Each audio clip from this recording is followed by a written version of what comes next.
家好，我是棉花。唐朝的时候，一般老百姓很喜欢吃胡饼，在长安12城里面就有很多在街上买胡饼、卖胡饼，还有日常吃胡饼的镜头。关于胡饼，在唐雨林有一个很有趣的记载。这郎世远虽然他很有才气，写的诗也很清新雅致，但是为人却很刻薄。安史之乱之后，一般人对武将的观感是不太好的。郎世远他就曾经批评马遂他不懂喝茶，而这马遂听说了郎世远批评他的话之后，他很生气，他就跑去跟郎世远说要请他到家里面喝茶。郎世远也没有多想，就答应了。到了他们约定的这一天，他一早起床就吃了鼓篓子。这鼓篓子其实就是豪华版的胡饼。一般人吃的胡饼是这样子的，只有面皮，但是其实它有点干的。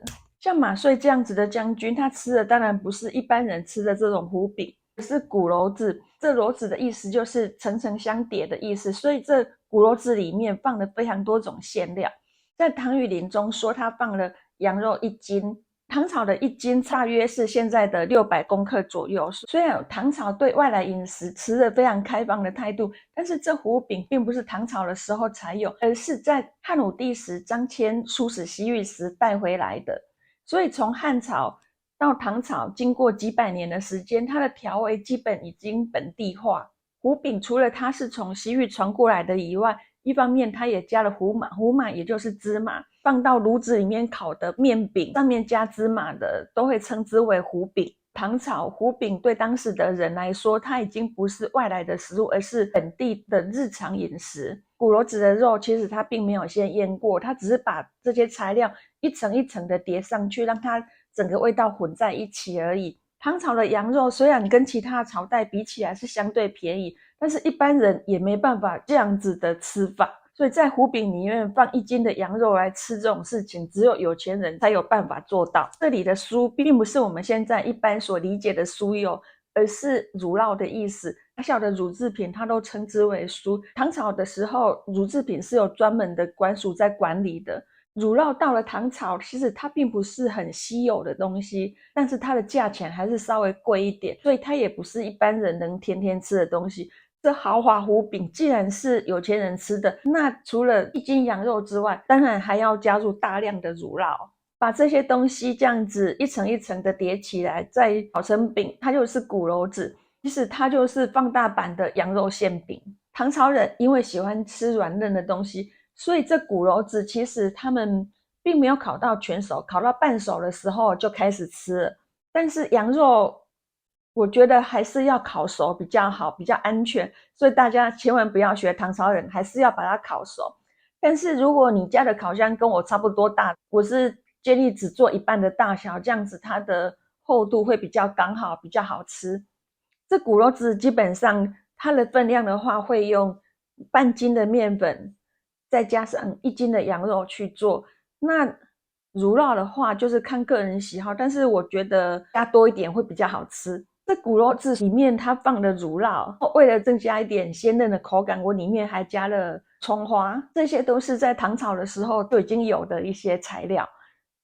因为鼓篓子它比较干，所以在吃的时候一般是会配茶吃的。但是这马遂他为了跟郎世远证明他会喝茶，所以他在吃鼓篓子的时候硬是不喝一口茶。所以等到郎世远上门的时候，马遂其实他已经口干到不行，已经干到简直就跟烧陶的窑一样。这时候给他一桶水，他搞不好都喝得下去。因为郎世远上门的时候，马遂已经非常口渴，所以他连忙叫下人煮茶。这个时候其实他们已经不加葱姜鸡皮这类的东西，但是他还是会加入盐来增加茶汤的风味，只是让它有点提味的效果。所以其实喝起来是感觉不到咸味的，但是你会感觉到一种比较特殊的风味。在当时唐朝一般人煮茶了，他们会讲究3沸的过程。第一碗茶汤就是它最精华最好的部分，而这茶讲究的是一个过程，一个风雅。马遂这时候已经非常口渴了，他是顾不上什么茶汤比较好或是不好，他只要有就好了。因为那时候他已经非常口渴了。这个时候郎世远跟马遂他们各自喝了20几碗的茶。唐朝的时候他们所用来喝茶的是茶碗，并不是像那种比较小的杯子，所以20几碗茶是一个非常可怕的分量。郎世元已经上年纪了，身体比较虚，喝了20几碗茶之后，其实他觉得肚子非常痛，而且全身发冷，但是他又不好意思拒绝，就是主人喝一杯他也喝一杯，他就这样子也跟着喝了20几杯的茶。但是因为他真的忍受不下去，所以他喝了20几碗茶之后，就跟马穗说他要回家了。但是马穗这时候哪里肯让他回家，听到郎世元要走就有点不高兴，他就说你不是说我不喝茶吗？所以我现在喝给你看啊，那你怎么可以走？你这么会喝茶，你应该跟我一起喝。所以郎世元没办法，他只好又留下，他又喝了7碗茶才离开。郎世元他说马正熙不入茶，他的意思是说他是个粗俗的人，不懂喝茶的风雅。是马穗把它解读成郎世元说他不喝茶，大家觉得马穗是真的不懂郎世元的意思，还是故意整郎世元呢？但是从他喝茶的这种方式来看，郎世元也没有冤枉他，因为人家喝茶喝的是风雅，但是他不止把它当成水喝，而且还是牛饮。这郎世元在马穗家喝了几十碗茶之后，他回去就病了几10天，没办法出门。马穗听说了这事之后，其实他有点良心不安，就命人送了200匹绢布给郎世元，算是赔礼。